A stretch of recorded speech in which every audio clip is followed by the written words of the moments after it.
A VPN, short for Virtual Private Network, is a privacy protection tool that is quickly becoming a must-have. But why do you need a VPN, and how does it work in the first place?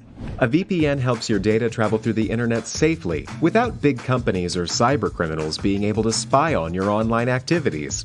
Also, a VPN swaps the real location of your device with a new one. This way, you can virtually travel to any country around the globe. So, who can benefit from a VPN? If you're worried about your online privacy, a VPN makes sure your identity and private information are not exposed when you go online. If digital security is your top priority, a VPN gives a nice additional layer of security. It encrypts your data so nobody could see what you send and receive. If you are a human rights activist whose freedom of speech is restricted, a VPN helps you to bypass censorship and speak to the world. Or, if you're on holiday in another country, with a VPN, you can bring your home entertainment anywhere you go.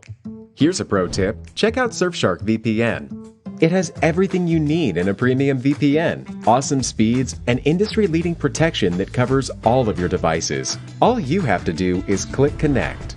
Secure your digital life and enjoy everything good that the internet has to offer with a VPN you can trust. Click link in the description and get 81% discount for your first order. Preparing the room. Test the ceiling's water solubility. To figure out the best way to paint a popcorn ceiling, you need to know if it's ever been painted before. A popcorn ceiling that hasn't been painted previously is usually water soluble. If you paint it with a roller, the ceiling may absorb moisture from the paint and the texture can come off on the roller. Test your ceiling's water solubility by spraying a small, unnoticeable spot with water. If the area becomes soft, your ceiling hasn't been painted before. If your ceiling hasn't been painted before, the best way to paint it is with a spray gun. Remove and cover the furniture. Painting an overhead surface means that there can sometimes be drips, so you need to protect the furnishings in the room. Take as much of the furniture out of the room as possible. If there are large, difficult to move items, cover them with drop cloths or plastic sheeting to keep the paint off them. Don't forget to place drop cloths or plastic on the floor too. Use painter's tape and plastic to cover fixtures and walls. If possible, it's best to remove light fixtures before you paint the ceiling.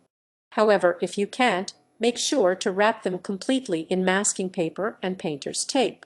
You'll also need to cover the walls, including windows, fans, vents, and doors with plastic sheeting. Be sure to make an extremely tight seal at the point where the ceiling meets the wall with painter's tape.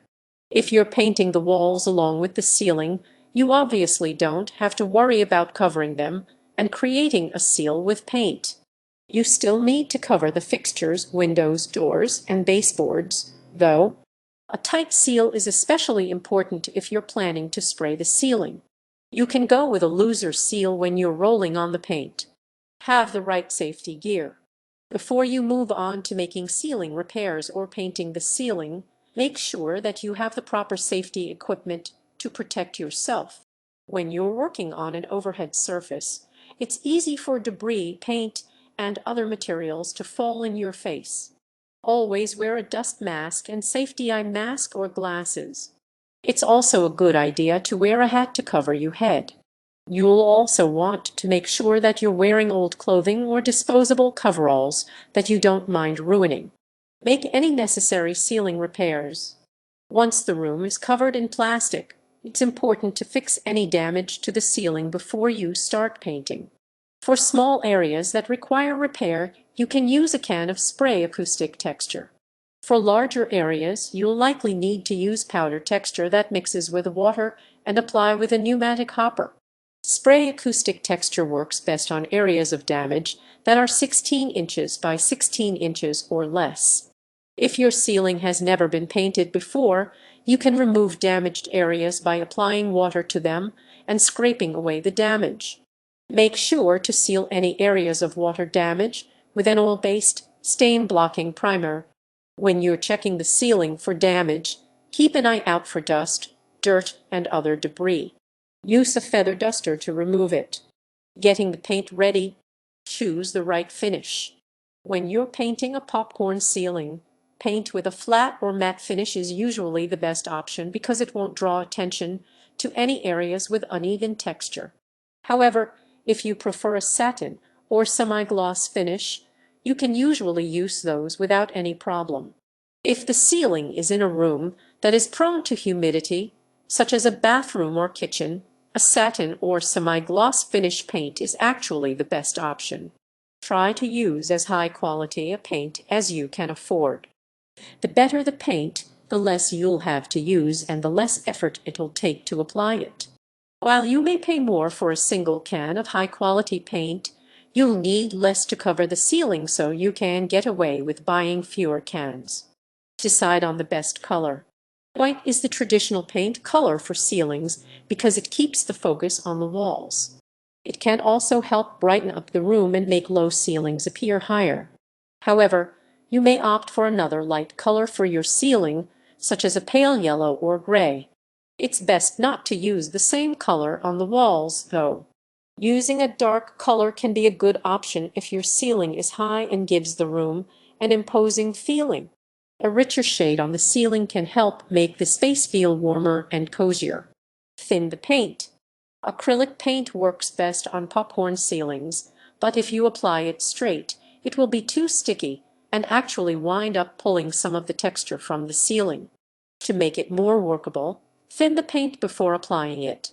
With a popcorn ceiling, you can use water to thin the paint. Aim to add approximately a 1/2 quart of water for each gallon of paint. You don't want to dilute the paint too much, so it's a good idea to start by adding 8 ounces or 1/4 quart of water to the paint and dabbing it on a corner of the ceiling to test how it applies. If it's still too thick, add more water. To determine if you've thinned the paint enough, pour some through a funnel. If it passes through it easily, you've got the consistency right. If it doesn't pass through freely, add more water. Spraying the ceiling. Healing. Use an airless vibrator-type paint sprayer.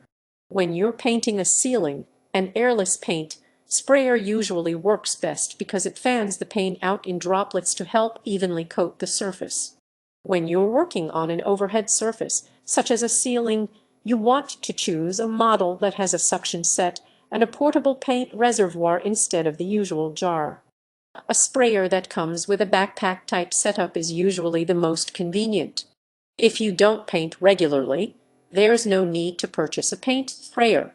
You can usually rent them from hardware stores, home improvement centers, and tool rental companies. Make sure to read the instructions on how to fill the sprayer with paint carefully. It can vary from model to model. Test the tip on cardboard. Using the right tip on your paint sprayer is key to a successful paint application. With thinned acrylic paint, a 415 or 515 tip usually works best. To make sure that the tip you've chosen is appropriate, test it by spraying a piece of cardboard to see the pattern of the paint. When you spray the cardboard, make sure that the spray pattern is intact without any breaks. Make sure to examine the tip itself. If you notice that it's rounded or has grooves along the edge, it is probably worn out and should be replaced.